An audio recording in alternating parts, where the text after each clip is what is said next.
महाराज कृष्णदेवराय एक कीमती रत्न जड़ित अंगूठी पहना करते थे। जब भी वह दरबार में उपस्थित होते तो अक्सर उनकी नज़र अपनी सुंदर अंगूठी पर जाकर टिक जाती थी। राजमहल में आने वाले मेहमानों और मंत्रीगणों से भी वह बार बार अपनी उस अंगूठी का जिक्र किया करते थे। एक बार राजा कृष्णदेवराय उदास होकर अपने सिंहासन पर बैठे थे। तभी तेनालीराम वहां आ पहुंचे। उन्होंने राजा की उदासी का कारण पूछा। तब राजा ने बताया कि उनकी पसंदीदा अंगूठी खो चुकी है और उन्हें पक्का शक है कि उसे उनके 12 अंगरक्षकों में से किसी एक ने ही चुराया है, क्योंकि राजा कृष्णदेवराय का सुरक्षा घेरा इतना चुस्त होता था कि कोई और चोर उचक्का या सामान्य व्यक्ति उनके नज़दीक नहीं जा सकता था। तेनालीराम ने तुरंत महाराज से कहा कि मैं अंगूठी चोर को बहुत जल्द ही पकड़ लूँगा, आप चिंता मत करें। यह बात सुनकर राजा कृष्णदेवराय बहुत ही प्रसन्न हुए। उन्होंने तुरंत अपने अंगरक्षकों को बुलवा लिया। तेनालीराम बोले, राजा की अंगूठी आप अंगरक्षकों में से किसी एक ने ही चुराई है, लेकिन मैं इसका पता बड़ी आसानी से लगा लूँगा।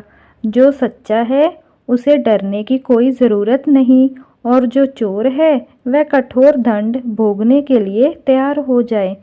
तेनालीराम ने बोलना जारी रखा, आप सब मेरे साथ आइए, हम सबको काली माँ के मंदिर जाना होगा।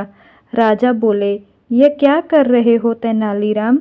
हमें चोर का पता लगाना है, मंदिर के दर्शन नहीं करवाने हैं। महाराज आप धैर्य रखिए, जल्द ही चोर का पता चल जाएगा। तेनालीराम ने राजा को सब्र रखने को कहा। मंदिर पहुंचकर तेनालीराम पुजारी के पास गए और उन्हें कुछ निर्देश दिए। इसके बाद उन्होंने अंगरक्षकों से कहा, आप सबको बारी बारी से मंदिर में जाकर माँ काली की मूर्ति के पैर छूने हैं और फौरन बाहर निकल आना है। ऐसा करने से माँ काली आज रात स्वप्न में मुझे उस चोर का नाम बता देंगी। अब सारे अंगरक्षक बारी बारी से मंदिर में जाकर माता के पैर छूने लगे। जैसे ही कोई अंगरक्षक पैर छूकर बाहर निकलता, तेनालीराम उसका हाथ सूंघते और एक कतार में खड़ा कर देते। कुछ ही देर में सभी अंगरक्षक एक कतार में खड़े हो गए।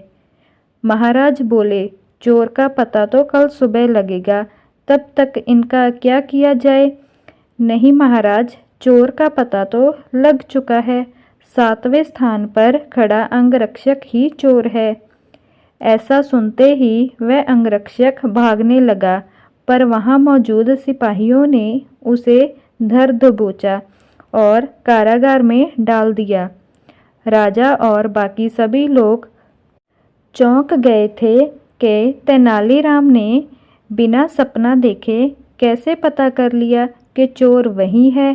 तेनालीराम सबकी जिज्ञासा शांत करते हुए बोले, मैंने पुजारी से कहकर काली माँ के पैरों पर तेज सुगंधित इत्र छिड़कवा दिया था, जिस कारण जिसने भी माँ के पैर छुए उसके हाथ में वही सुगंध आ गई। लेकिन जब मैंने 7वें अंगरक्षक के हाथ महके तो उनमें कोई भी खुशबू नहीं थी। उसने पकड़े जाने के डर से माँ काली की मूर्ति के पैर छुए ही नहीं थे। इसलिए यह साबित हो गया कि उसी के मन में पाप था और वही चोर है। राजा कृष्णदेवराय एक बार फिर तेनालीराम की बुद्धिमत्ता के कायल हो गए और उन्हें स्वर्ण मुद्राओं से सम्मानित किया।